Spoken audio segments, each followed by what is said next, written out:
What's going on, guys? Alex here with 814 EDC, and today I'm ready to do my full review on the Bestech Knives Mantidae. This is in via, of course, the Lefty passaround group, and this is part of the package that has the Mantidae, the Kubi Knives, Cito, and the Ned Foss Cougar. So you guys will be seeing the full reviews of these over the next couple days.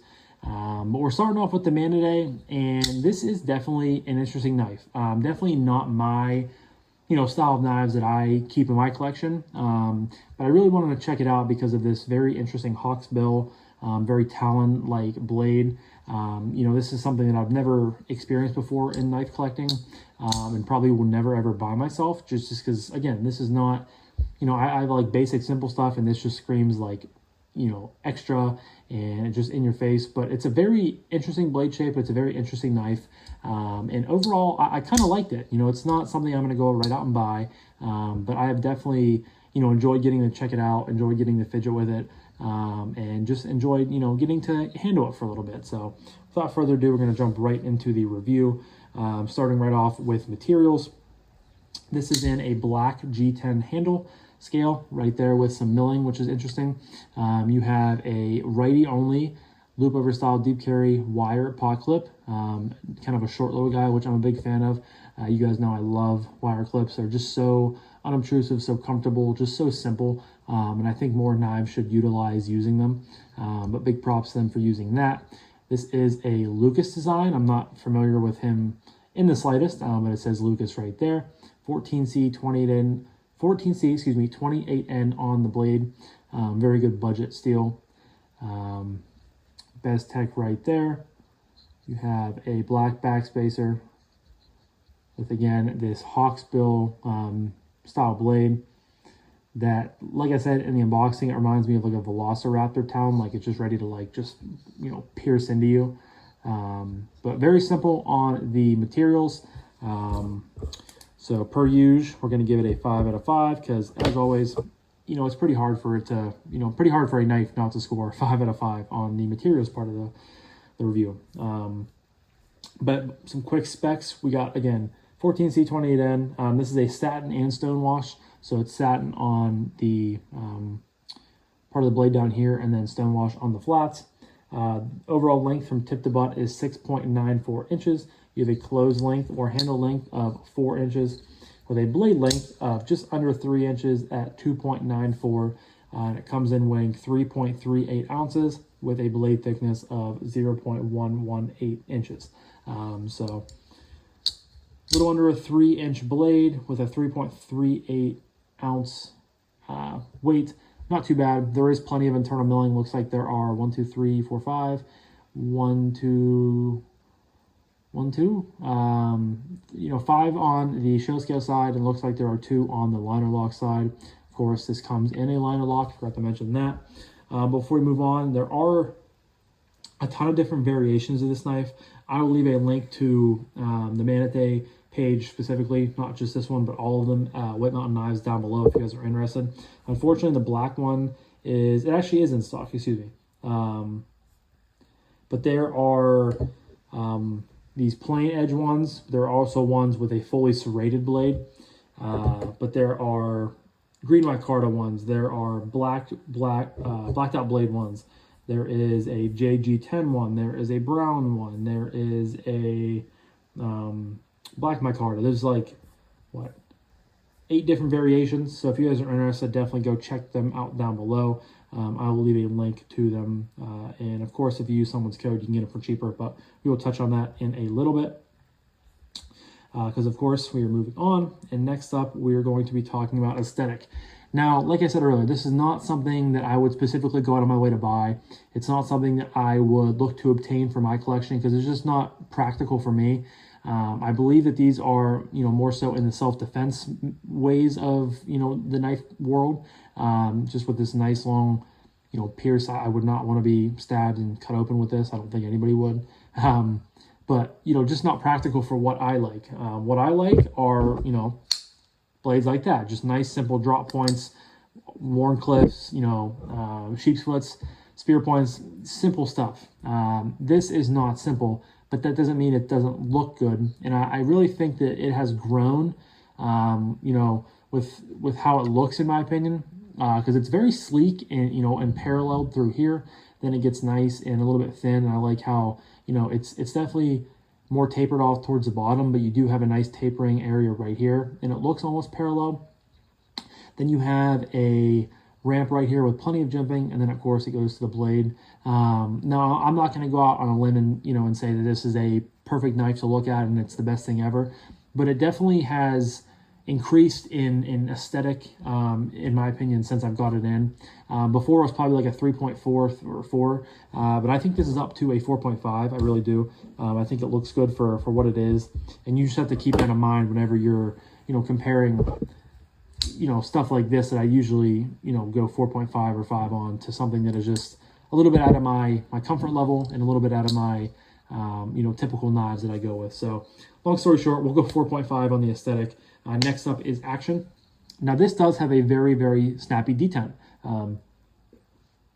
It was a really, you know, it's a joy to middle finger flick and to thumb flick. You guys can hear it snapping down into place there. Again, kind of hard to tell on camera, but snapping down. You got dual thumb studs on both sides with plenty of area to get your thumb or your middle finger down and below, behind it. Thumb flick pops right out, really nice, really snappy. Just fires right out of there consistently. You can, of course, slow roll it out. Works just fine. I really like how the thumb studs are, again, just kind of out on their own, and they're easy to find whenever you're, you know, going to manipulate it. Middle finger flick bangs right out. No problem whatsoever. Again, consistent, just satisfying snaps and thwacks. Fires out very, very well. And then, of course, you have the liner lock. You do have a little bit of scalloping down here on it. I really wish that they would have cut maybe a little bit more on the outside scale and liner, just to give you a little bit more, you know, lock bar access, because it is a little bit, it's a little bit slick and you can just run your finger right off of it.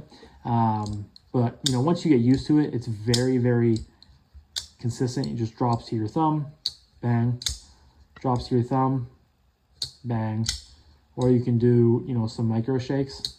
But very, very smooth, very, very, you know, not really glassy feeling, but just consistent over and over again. There is a smidgen of blade play, so you do have to take that into effect. I don't like to mess with, you know, pass around knives too much. I did tighten it up a little bit, but, you know, it really didn't affect it too much. You still get really nice, consistent close and a nice snappy opening.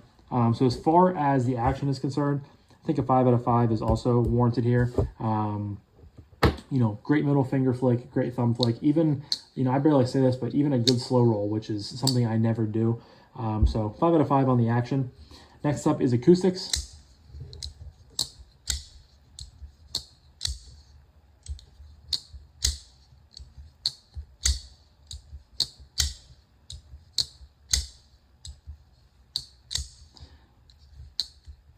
Good, but not great. I mean, we're dealing with a black or excuse me, I don't know why it matters what color G10 it is, but a G10 knife with, you know, shadow box or proud scales with a little bit of internal milling. I mean, you're getting good, you know, thwackness when you're opening it. It thunders out of there. Don't get me wrong, that is very, very good, and I enjoy listening to that.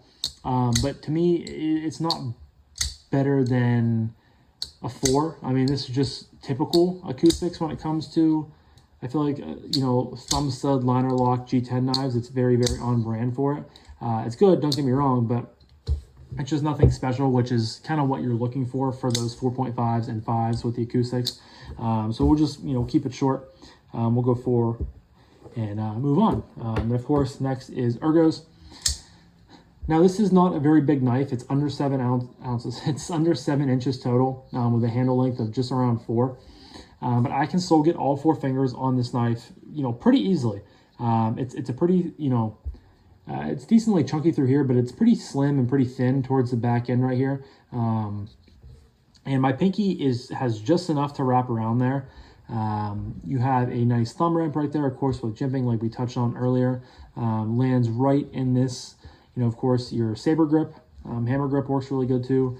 Reverse hammer grip works good. And of course, you can sling it around. If you had to use this in like a self-defense method, this is a pretty darn good blade shape to use, for slicing and piercing and doing whatever you need to do with it. And this reverse grip works really good. Ooh. Oops. And yeah, just a good, good grip all around. The G10 is nothing special. It's a G10.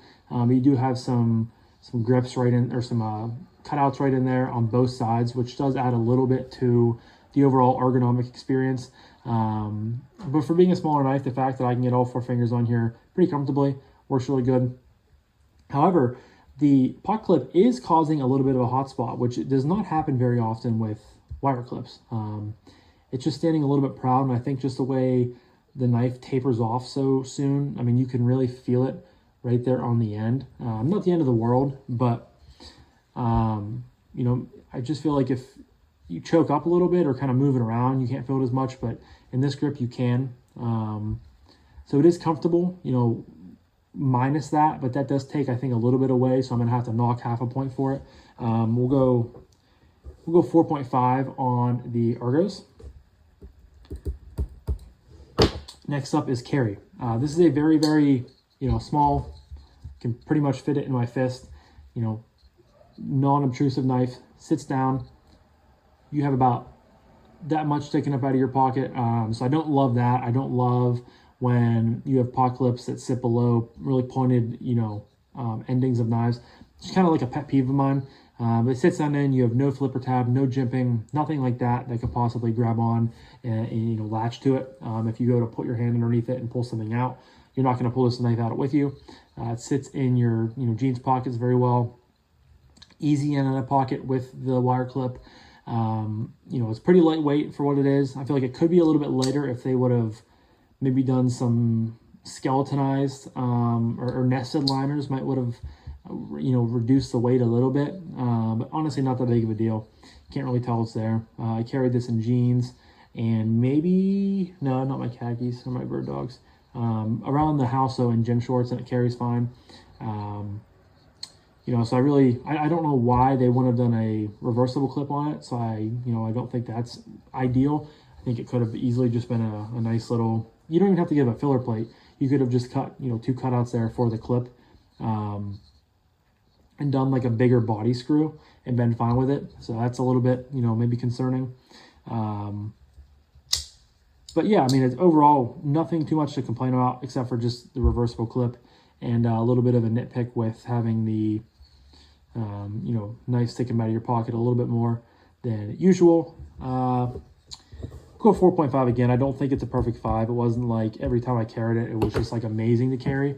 But really, nothing too bad. Just kind of some small nitpicks that I have with it. And then that, of course, leads me to my final category of price point and value / what I recommend this knife. This knife goes on White Mountain Knives, all the different variations, which is nice that they keep the same price amongst all of them. It goes for $59.99, so $60 for this.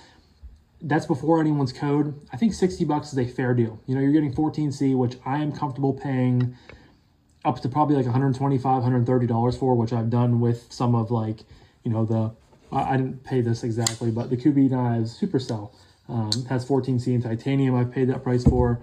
The Devo Knives Mash was $120, $125. There's plenty of knives that I think is, I think paying up to that much for 14C2010 is a fine price. So anytime you're getting it for like $50, $60, I think that's a great deal. 14C is, I think, one of the better knife steels in the game all around, and I think it's the best budget steel. So the fact you're getting that for $60 is great.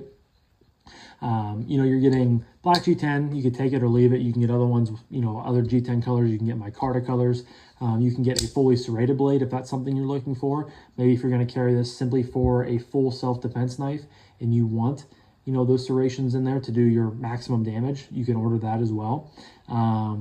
But it's a nice little package. It really is. It has smooth lines, pretty good overall ergonomics, carries fine, snappy little action. Can I recommend it? Sure. If you're looking for a hawksbill blade or something like this that is more, I think, directed towards self-defense, then I think this is a great option. This can still be good for, dropping down in Amazon packages, opening letters, things like that. But to me, there's plenty of other blade shapes that do that just as fine. That is not as, in your face, like, oh my gosh, like that's a fighting weapon or something like that. And not that really ever bothers me, but just something I like to think about. So yeah, if you're looking for, long story short, if you're looking for a hawksbill style blade with very good blade steel, decent all around materials, for $60, I don't think you can beat it. I think this is really worthwhile to look at. And again, there's a lot of different flavors for it if you're interested in something other than black G10. So I think it's a good value. Use someone's kill, you get it down, $55, $54. I think that's a even better value. So as far as value and recommending it and price point, can't complain at all there. We're gonna go 5 out of 5. And let me see what we have here for the final score.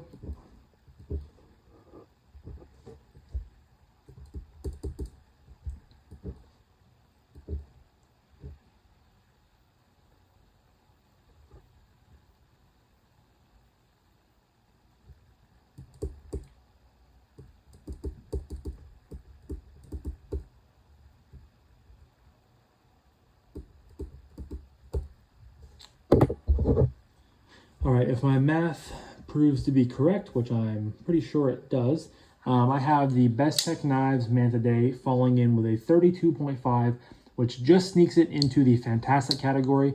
I'm a little surprised at that. I think that, what did I miss on? I missed 1.5. Yeah, okay. I mean, that makes sense. I would have foreseen this falling into the great category a little bit more than the fantastic category, but hey, that's how I scored it, and sometimes I surprise myself. But I did enjoy this knife more than I think I was going to.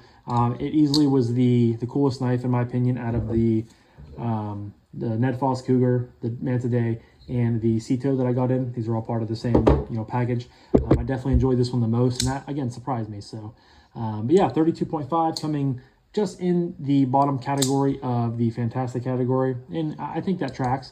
There's a few small nitpicks, but overall pretty solid knife, and interesting with the blade shape and everything that goes along with it. But leave a comment down below. Do any of you guys have any hawksbill style blades in your collection? If you do, which one do you have? Do you have this one in the collection? If you do, which one do you have?